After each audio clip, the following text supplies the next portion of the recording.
Hello and welcome guys to new video. और आज की इस वीडियो में हम बात करने वाले हैं एलोट्रॉप्स ऑफ कार्बन के बारे में।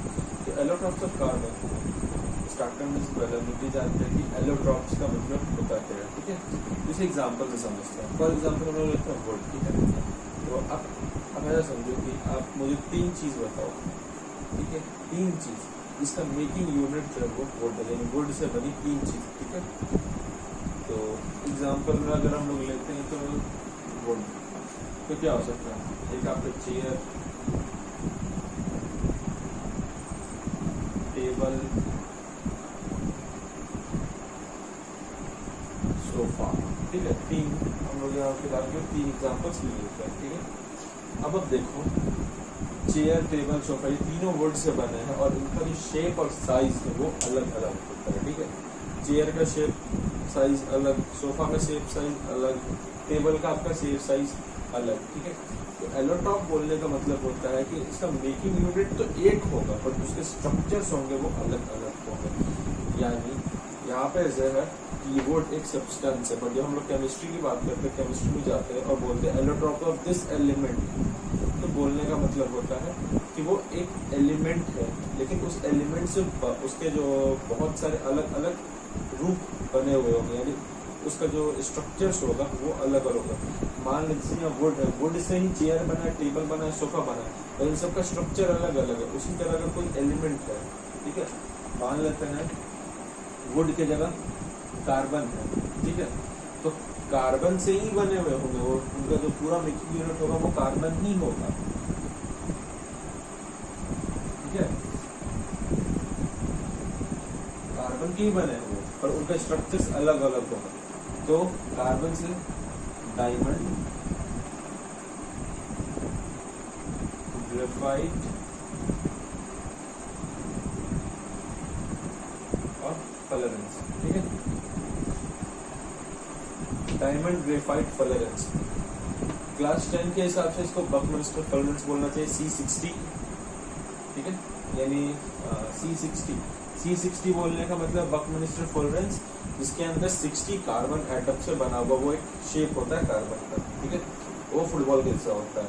और इससे क्लास 10 में क्वेश्चंस ऑलमोस्ट ना के बराबर आते हैं। तुम पहले ये पूछ रहे कि इसमें कितने कार्बन एटम्स, तो अलग बात है, बट इससे क्वेश्चन नहीं आएगा, मेनली इन दोनों से आते हैं। ठीक है, तो एलोट्रॉप्स पे हम लोग बात करें तो एलोट्रॉप्स का मतलब होता है मेकिंग यूनिट सेम होगा बट उसका जो स्ट्रक्चर है वो अलग अलग होगा। अब क्योंकि मेकिंग यूनिट सेम है यानी कार्बन है, तो इसका जो भी केमिकल प्रॉपर्टी होगा वो तो कार्बन का ही फॉलो करेगा केमिकल प्रॉपर्टी, क्योंकि कार्बन के अलावा कुछ है नहीं। तो केमिकल प्रॉपर्टी तो इन दोनों का ऑलमोस्ट सेम होगा, बट जो फिजिकल प्रॉपर्टी वो स्ट्रक्चर की वजह से अलग अलग हो जाएगा। जैसे भी हमने वुड लिया था तो वुड से सोफा बना था, वुड से टेबल बना था, वुड से चेयर बना था। तो इन सब के साथ अगर आप कोई भी केमिकल उठाओ इन पर डालो तो इन तीनों में एक ही रिएक्शन शो करेगा। ठीक है, बट जिनका फिजिकल बनावट है, जिनका फिजिकल यूज है वो अलग अलग होगा। सोफा आप बैठोगे, चेयर पे आप बैठोगे, टेबल पे आप नहीं बैठ सकते, उस पर आप सामान रखोगे। ठीक है, सोफा का अगर साइज बड़ा है तो उस पर 2 लोग बैठ सकते हैं, 3 लोग बैठ सकते हैं, लेकिन चेयर पे आप 2-3 लोग नहीं बैठ सकते। उसी तरीके से उसका शेप और स्ट्रक्चर चेंज होता है तो उसका जो फिजिकल प्रॉपर्टी है वो चेंज हो जाता है, बट उसकी जो केमिकल प्रॉपर्टी है यानी जिस चीज से वो बना है वो सेम होने की वजह से उसका पूरा केमिकल प्रॉपर्टी भी सेम होता है। तो ये था एलोट्रॉप्स का पूरा डिस्क्रिप्शन कि एलोट्रॉप्स क्या होता है। और कार्बन के 3 एलोट्रॉप्स, डायमंड, ग्रेफाइट और फ्लोरेंस, या फिर अब इसको बोलो बकमिंस्टर फ्लोरेंस। तो अब चलिए हम पढ़ते हैं डायमंड के बारे में। तो अब बात करते हैं डायमंड के बारे में। ठीक है, तो हम बात करें डायमंड के प्रॉपर्टीज के बारे में। तो हम लोग 6-7 से जानते हैं कि डायमंड जो है वो hardest substance,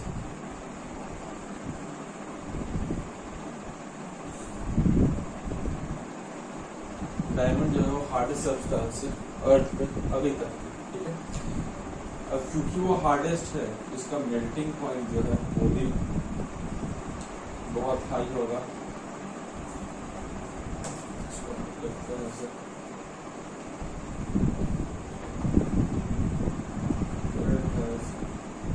high melting point जो मेल्टिंग पॉइंट है ये अप्रॉक्स 4000 डिग्री सेल्सियस होता है, approximately 4000 degree Celsius.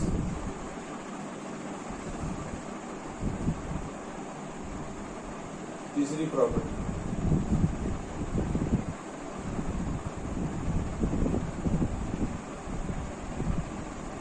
It has high refractive index. इसका जो रिफ्रैक्टिव इंडेक्स है, फिजिक्स में आपने पढ़ोगे रिफ्रैक्टिव इंडेक्स, तो डायमंड का जो रिफ्रैक्टिव इंडेक्स है ये बहुत ज्यादा होता है। एक सिंपल वर्ड में जैसे समझो कि अगर मान लेते हैं कि अगर हम लोग डायमंड से बना हुआ एक शीट लेते हैं और इसमें से एक बीम लाइट पार करवाते हैं, तो अगर इसका रिफ्रैक्टिव इंडेक्स ज्यादा है तो बहुत ज्यादा एंगल पे वो डेविएट कर जाएगा, ठीक है। तो आप इस तरीके से अगर ये इसका रिफ्रैक्टिव इंडेक्स ना के बराबर होता है, ये जीरो होता है, जैसे एयर का कोई रिफ्रैक्टिव इंडेक्स नहीं है, तो उसमें आप लाइट अगर थ्रो करते हो तो वो सीधे निकल जाएगा, वो सीधे निकल जाता है। बट वही अगर रिफ्रैक्टिव इंडेक्स ज्यादा है तो वो डेविएट करेगा, वो भी बहुत ज्यादा एंगल से। फिलहाल के रिफ्रैक्टिव इंडेक्स पे इतना नॉलेज काफी है। तो डायमंड का जो रिफ्रैक्टिव इंडेक्स है वो बहुत ज्यादा होता है। अब बात करते हैं डायमंड के स्ट्रक्चर के बारे में, ठीक है, क्योंकि ये सब जो प्रॉपर्टी है इसके स्ट्रक्चर के वजह से ही है। तो डायमंड की जो प्रॉपर्टी होता है वो जो स्ट्रक्चर होता है वो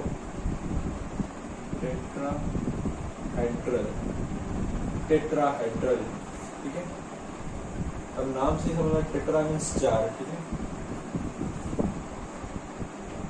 एक कार्बन, दो कार्बन, ठीक है। तो हम लोग यहाँ पे देखेंगे सेंटर कार्बन, यानी एक कार्बन जो है वो 4 से जुड़ा होगा। अगर ये सेंटर है तो ये 1 2 3 4, इसी तरह अब ये तीनों भी नेक्स्ट 4 से जुड़ेंगे, 1 2 3, उसी तरह फिर ये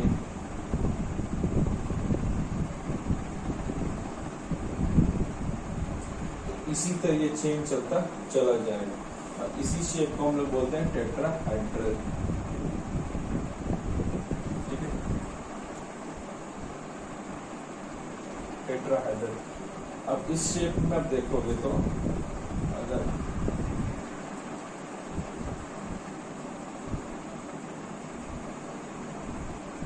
अगर आप इसका बेस देखो तो ये स्क्वायर बेस बना रहा है और ऊपर ट्रायंगल, यानी इन शॉर्ट ये पिरामिडल शेप है, ठीक है। तो टेट्राहेड्रल बोलने का मतलब होता है पिरामिडल शेप, यानी डायमंड का जो स्ट्रक्चर है वो पिरामिड के तरीके से दिखता है। तो ये डायमंड की कुछ प्रॉपर्टीज है, हार्डेस्ट सब्सटेंस है, high melting point and it have very high refractive index, ठीक है।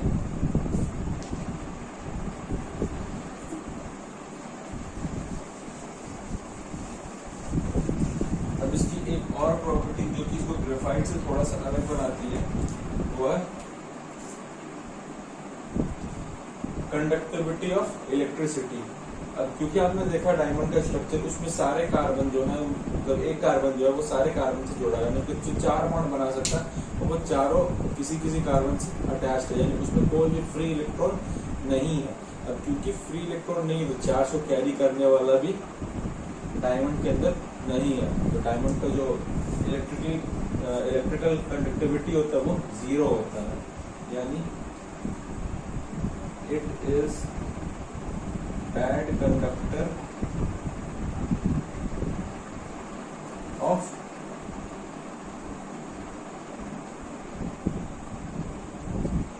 इलेक्ट्रिसिटी। और 5वां पॉइंट आप लोग बोल सकते हो it has high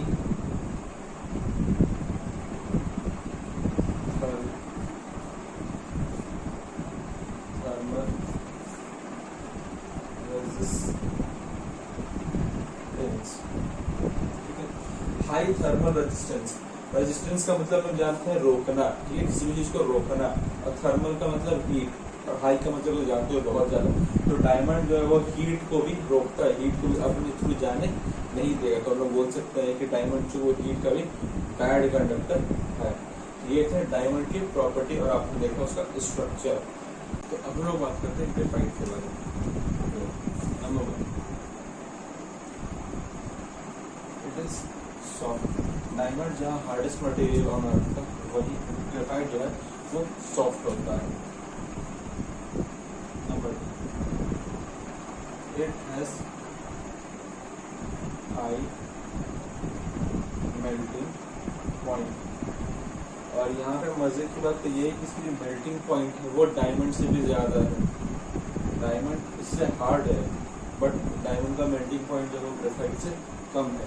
वो क्यों है, जब मैं आपको उसका स्ट्रक्चर दिखाऊंगा तो एक्सप्लेन कर दूंगा। Number 3, it is slippery. छूने में चिकना होगा, छूओगे तो चिकना होगा, स्लिपरी होता है।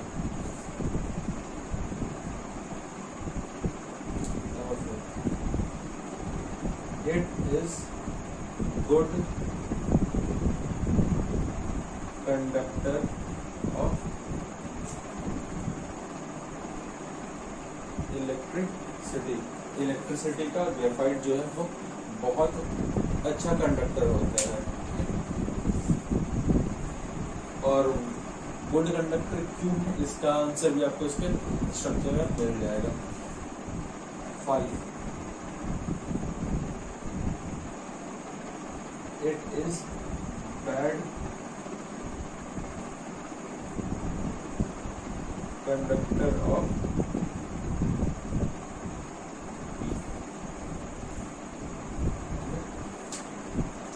ये डायमंड की प्रॉपर्टी थी, ठीक है। अब इस प्रॉपर्टी को डिफाइन करते हैं इसका स्ट्रक्चर। तो हम देखते हैं कि इसका स्ट्रक्चर कैसे होता है और इसका मेल्टिंग पॉइंट बहुत डायमंड से ज्यादा क्यों है, और ये इलेक्ट्रिसिटी का गुड कंडक्टर कैसे है। चलिए इसकी स्ट्रक्चर को देख लेते हैं। तो ये है ग्रेफाइट का स्ट्रक्चर। और जब हम प्रॉपर्टी पढ़ते हैं हमारे पास 2 क्वेश्चन आए थे कि ग्रेफाइट इलेक्ट्रिसिटी का गुड कंडक्टर क्यों, और इसका जो मेल्टिंग पॉइंट है वो डायमंड की ज्यादा क्यों। तो सबसे पहले बात कर लेते हैं मेल्टिंग पॉइंट के ऊपर, ठीक है। तो हम लोग जानते हैं डायमंड में कि डायमंड का जो एक कार्बन है वो दूसरे कार्बन के साथ जुड़ा हुआ है कोवेलेंट बॉन्ड, ठीक है। इसी तरीके से एक कार्बन एटम जो वो 4 कार्बन से जुड़ा हुआ कोवेलेंट बॉन्ड से डायमंड में, ठीक है।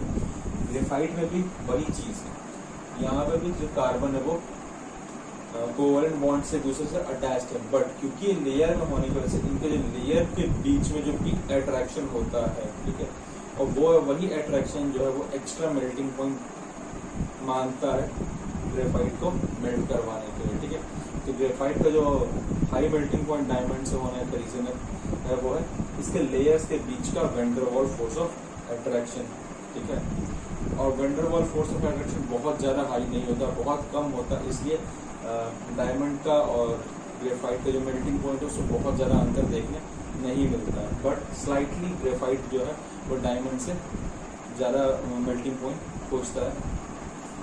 तो अब हमारे पास दूसरा क्वेश्चन था कि ग्रेफाइट में इलेक्ट्रिसिटी कैसे कंडक्ट होती है, ठीक है। ग्रेफाइट में इलेक्ट्रिसिटी कैसे कंडक्ट होगी, तो अगर आप यहाँ पे देखो ध्यान से, तो ग्रेफाइट जो है हेक्सागोनल शेप बना हुआ है, ठीक है। और यहाँ पे एक कार्बन जो है वो 3 कार्बन से अटैच है। हम लोग जानते हैं कि कार्बन 4 बॉन्ड बना सकता है, ठीक है, 4 फ्री इलेक्ट्रॉन्स होते हैं उसके पास। बट अब यहाँ पे देखो तो एक कार्बन जो वो 3 बॉन्ड बना रहा है, 1 2 3 सिमिलरली 1 2 3, इसको भी देखो 1 2 3, तो एक इलेक्ट्रॉन जो है वो खाली रह जा रहा है। तो वही एक इलेक्ट्रॉन जो है वो पूरे ग्रेफाइट में एक जगह से दूसरी जगह ट्रेवल करेगा, और जब आप इसे इलेक्ट्रिसिटी दोगे तो वो इलेक्ट्रिसिटी को एक पॉइंट से दूसरे पॉइंट तक लेके जाएगा। तो हमारे पास जो 2 क्वेश्चन थे उनका आंसर हमें मिल गया। नंबर 1 कि ग्रेफाइट का मेल्टिंग पॉइंट डायमंड से ज़्यादा क्यों होता है, तो रीज़न है इसमें आप बोल सकते हैं इधर का पार्शियल डबल बॉन्ड है, और दूसरा चीज़ इसमें वेंडरवॉल फोर्स ऑफ अट्रैक्शन भी लग रहा है। इसके वजह से इसका जो मेल्टिंग पॉइंट है वो डायमंड से थोड़ा सा ज्यादा होता है, बहुत ज्यादा नहीं होता, बस थोड़ा सा लेकिन ज्यादा होता है। और सेकेंड चीज, ग्रेफाइट जो है वो गुड कंडक्टर ऑफ इलेक्ट्रिसिटी है, बिकॉज इसके पास एक फ्री इलेक्ट्रॉन है जो कि पूरे ग्रेफाइट में घूम सकता है। ठीक है, एक हेक्सागोनल रिंग में एक फ्री इलेक्ट्रॉन, उसी तरीके से जितना हेक्सागोनल रिंग होगा सब में एक फ्री इलेक्ट्रॉन्स होंगे जो कि इलेक्ट्रिसिटी को एक जगह से दूसरी जगह पे ले जाएंगे। और एलोट्रॉप्स की अगर हम बात करें तो कार्बन का एक एलोट्रॉप हमारे पास बच गया हुआ है, बकमिनिस्टर फुलरेंस। ठीक है, तो बकमिनिस्टर फुलरेंस से क्लास 10 में क्वेश्चन तो वैसे कुछ आते नहीं है, पर उसका भी स्ट्रक्चर इतना जान लो कि उसका जो स्ट्रक्चर है वो फुटबॉल के जैसा होता है। जैसे फुटबॉल में आप देखते हो कि पेंटागन और हेक्सागन शेप बने होते हैं। अगर आप एक फुटबॉल उठा के देखो, उसमें जो व्हाइट पार्ट होगा वो हेक्सागोनल शेप होगा और जो ब्लैक पार्ट होगा वो पेंटागोनल शेप होगा। तो हमारा बकमिनिस्टर फुलरेंस भी एकदम फुटबॉल के जैसा दिखता है। ठीक है, और हमारा बकमिनिस्टर फुलरेंस जो है वो 60 कार्बन एटम से बना हुआ फुटबॉल है। अब उसके स्ट्रक्चर के बारे में इतना समझ लो कि 60 कार्बन एटम से बना हुआ वो एक फुटबॉल, इसमें पेंटागोनल और हेक्सागोनल स्ट्रक्चर्स मौजूद हैं। तो आई होप आपको एलोट्रॉप्स ऑफ कार्बन समझ में आ गया होगा। तो हम लोग इस वीडियो को यहीं पे एंड करते हैं, नेक्स्ट वीडियो में।